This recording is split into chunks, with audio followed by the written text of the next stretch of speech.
这个东西我敢说，你们90%的人都没见过，但是你们100%都听过他的声音。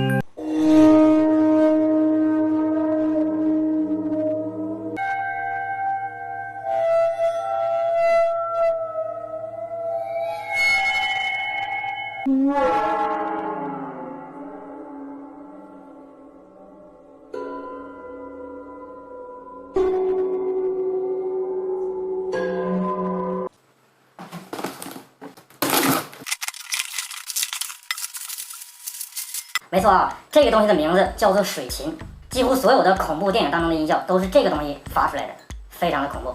这个东西倒是有点小贵啊，800块钱。我们看看它这个构造吧，这底下应该就像是2个不锈钢的盘子啊，带一个不锈钢的管子，加上一些不锈钢的小条条。如果动手能力比较强呢，自己其实就可以做一个这个水琴。它这些长短不同的这些条条呢，就是代表着不同的这个音调啊。那接下来呢，我们就演奏一下这个乐器啊，看看它有没有视频当中的那个声音那么的恐怖。耳机党注意了。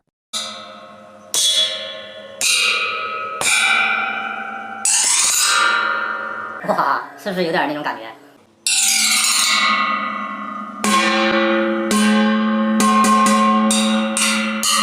我怎么感觉我像收破烂的？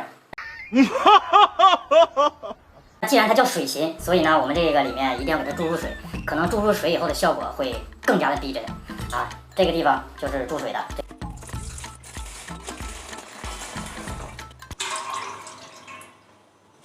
好了，接下来咱们再试一下这个有水的水琴是什么感觉。哇，这个效果好像还可以啊。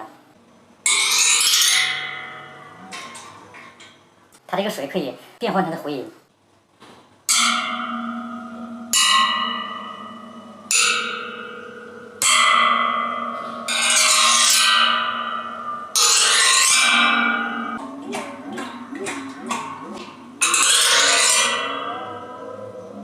哇，这个回声好吓人！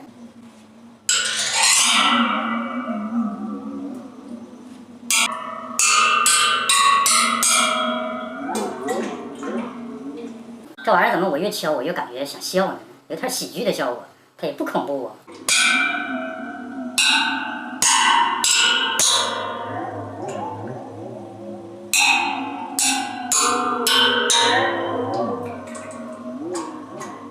说实话，这个东西虽然说花了800块钱，但是跟视频当中的可能是差的太多了。刚刚我在网上查了一下，真正的水琴是在美国的原产地，真正的那一个水琴要手工打造的话，最少要1000美元一个。这个你想想才800块钱，可能就是一个比较简易的这个水琴，所以效果真的达不到这个视频当中或者是恐怖电影当中的那种效果啊，只是一个玩具罢了。